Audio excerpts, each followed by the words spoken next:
शदीद snow storm आया हुआ है कनाडा के अंदर और लग रहा है कि गाड़ियों का चलना ज़रा मुश्किल होता जा रहा है। बट ये अच्छा है कि रोड क्लियर हुई है। रोड जो है अमूमन यहाँ पर ट्रक चलता है जो अपने साथ स्नो क्लियर करता जाता है और उसी की वजह से ये रोड्स अभी जो हैं काफ़ी वेल मेंटेन्ड है। हालांकि स्नो है इसके ऊपर, बट स्नो स्टॉर्म से ऐसा फ़र्क नहीं पड़ा कि ट्रैवल करने में बहुत कोई प्रॉब्लम आ रही हो, वो आराम से कर पा रहे हैं। और इस वक्त जो है सारी लोग निकले हुए हैं बाहर गाड़ियों में और इससे ये बात ज़ाहिर होती है कि गाड़ी चलाना कोई इतना मुश्किल नहीं है इस वक्त। बट स्नो स्टॉर्म ने बहुत ही ज़्यादा कोई तबाही मचाई हुई है यहाँ पे कनाडा के अंदर और ओंटारियो के अंदर। ये ब्लिज़र्ड आया है पिछले कोई 24 घंटे से जो है ये चले जा रहा है और 31 सेंटीमीटर स्नो तक अक्यूमुलेट हो चुकी थी और ये अब जाके कुछ कम हुई है पिछले कोई 6-8 घंटों में। But through out the night ये 12 घंटे से स्नो चल रही थी और 31 सेंटीमीटर जो था वो अक्यूमुलेशन था।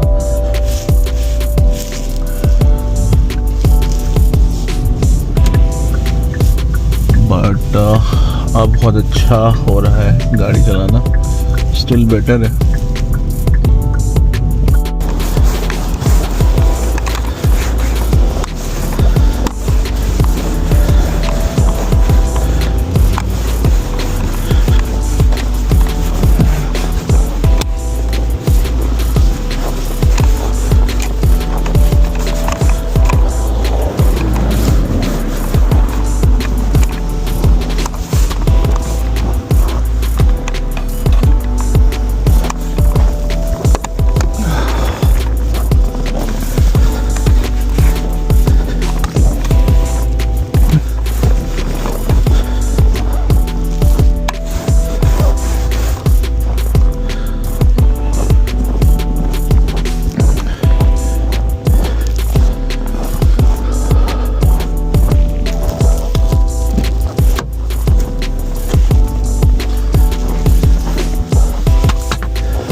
ये जो है स्नो अभी तक पड़ी हुई है और ये अभी तक साफ़ नहीं हुई है। ये काफ़ी स्लिपरी भी है और ये टायर को फंसाती भी है, तो उसमें ड्राइव करना बहुत ही ज़्यादा कोई मुश्किल होता है। बट ओवर टाइम ये भी पिघल जाएगी या स्नो ट्रक आके इसको रिमूव कर देगी, तो उसी का बस वेट कर रहे हैं। जब तक के लिए वेट करें और ऐसे ही चलाएं स्लो, क्योंकि अगर तेज़ चलाएंगे तो फिर हादसा होने का ज़्यादा चांसेस है। तो दोस्तों ट्राई करें कि स्लो चलाएं स्नो के अंदर, और यही है राज, अगर तो आप ज़िंदा पहुंचना चाहते हैं अपनी मंजिल तक। और क्या अंधेरा है, क्या रात है इस वक्त कनाडा में। आपको लग रहा होगा कि रात के 12 बजे हैं, लेकिन अभी सिर्फ 8 बजे हैं रात के, और उसमें इतनी अंधेरा हो चुका है ऑलरेडी।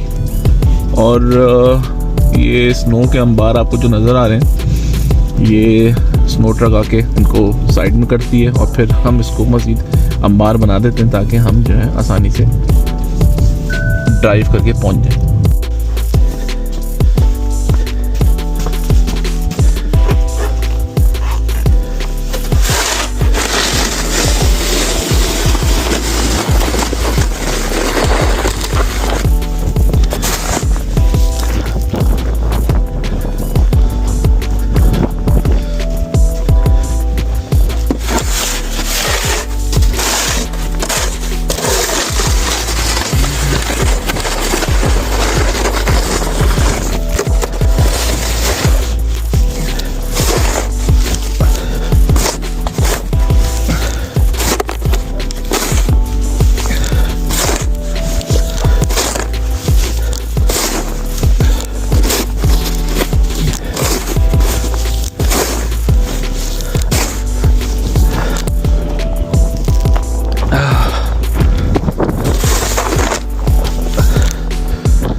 हाय